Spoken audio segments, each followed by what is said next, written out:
Vamos direto ao ponto.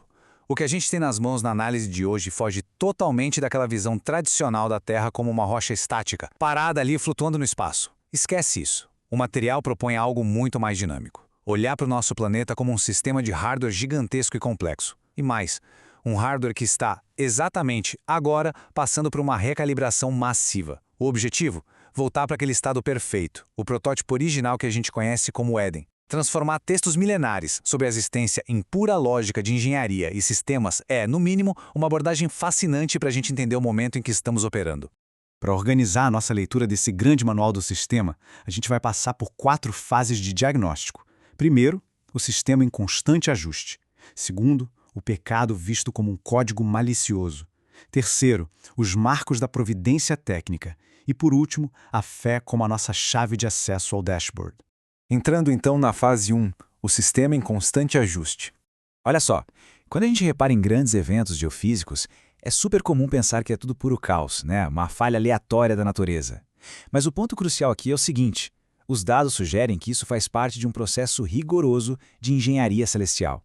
Ou seja, o planeta não está simplesmente se desgastando ou quebrando ao acaso. Pelo contrário, ele está ajustando ativamente a sua geografia e a sua biosfera para tentar recuperar aquele equilíbrio inabalável do protótipo original.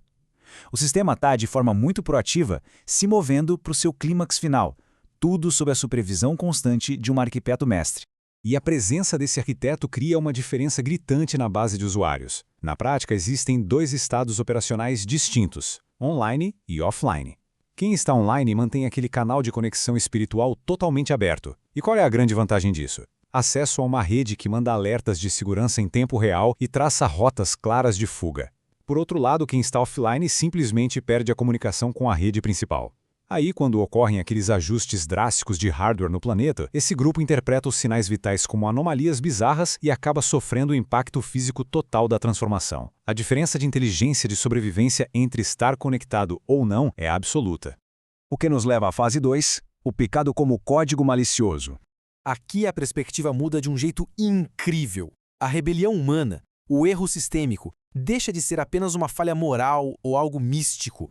Ele passa a ser descrito, literalmente, como um glitch, um problema técnico severo injetado na estrutura do sistema. A mecânica dessa anomalia funciona em 4 etapas bem claras. A primeira é o overclock negativo, ações autodestrutivas que forçam o hardware além do que ele aguenta. Depois, isso causa uma sobrecarga do sistema geral, gerando calor e aquele caos global que a gente conhece. Em seguida, acontece um verdadeiro curto-circuito espiritual que reflete na matéria e intensifica as catástrofes. E, por fim, o crash antecipado. Essa energia maliciosa flui na direção da desordem, forçando a estrutura do planeta a colapsar muito mais rápido do que seu ciclo natural exigiria. Vamos então para a fase 3, os marcos da providência técnica.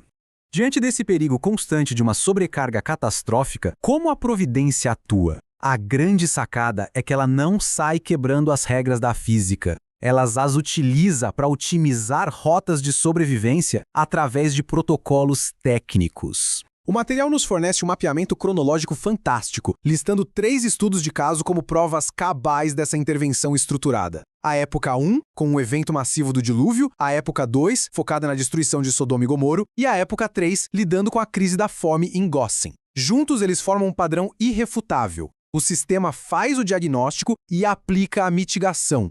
E isso ilustra de forma brilhante a essência de toda essa teoria. É genial ver como cada uma dessas catástrofes históricas encontra um paralelo exato em estratégias de tecnologia da informação do mundo corporativo.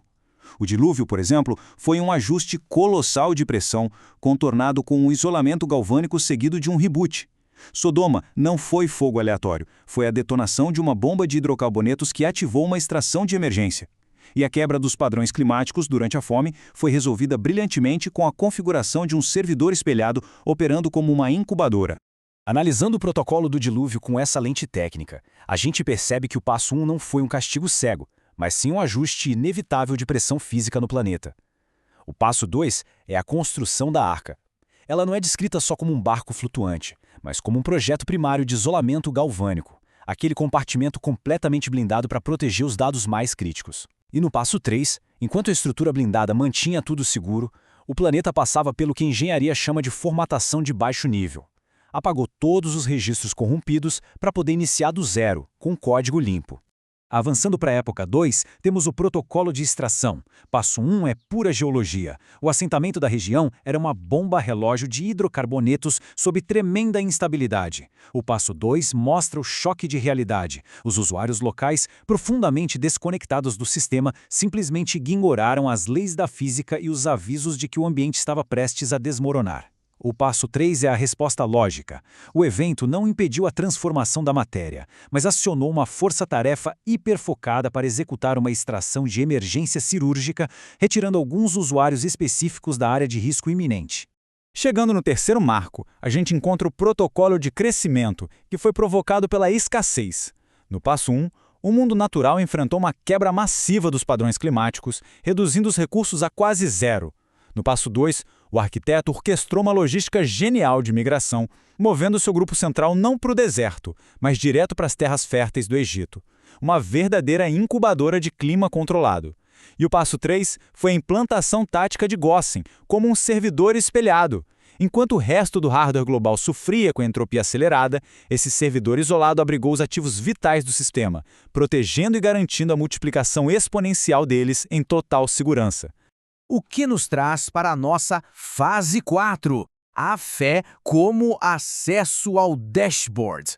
O que é realmente interessante neste ponto da análise é como a base teológica clássica vira um manual pragmático. A tese central resume tudo perfeitamente. A fé não é misticismo, mas inteligência de sistema. É fantástico pensar nisso. A crença deixa de ser poesia abstrata e passa a ser logística avançada e navegação de dados. Ter essa conexão com o Criador significa ter acesso privilegiado ao dashboard do universo. A fé entrega a inteligência primordial de sobrevivência, não apenas uma esperança no escuro, mas a visualização do próprio cronograma de atualizações e reajustes físicos do nosso planeta.